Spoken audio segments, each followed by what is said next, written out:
Living at raised levels of consciousness, our harshest critic is always ourselves.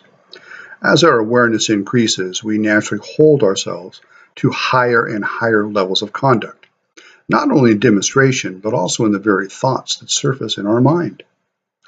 No one who steps by choice on the path of living on the spiritual basis has control over the thoughts that float up into their awareness.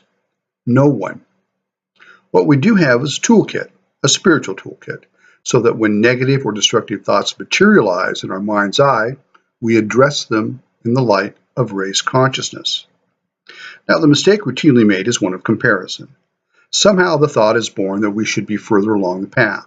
These negative thoughts are an indication of a lack of progress on our part. Nonsense.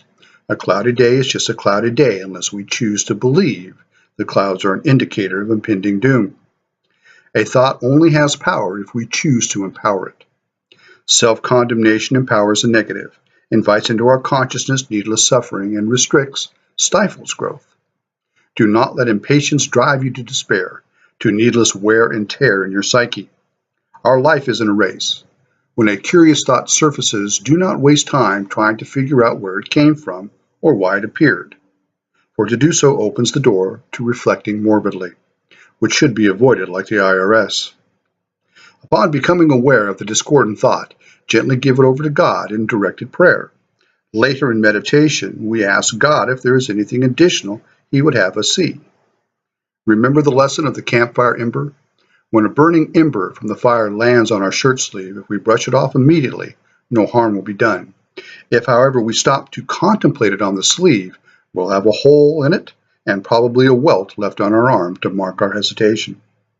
The only embers we remember, the ones that cause damage, are the ones we thought about.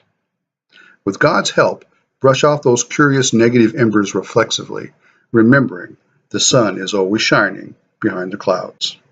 My name is Vincent Lee Jones. You can find my videos at Facebook at Miracles in Recovery, on YouTube and Facebook as well at Vincent Lee Jones, and my writings on Blogspot, titled The Page Living in Spirit. Have a blessed day.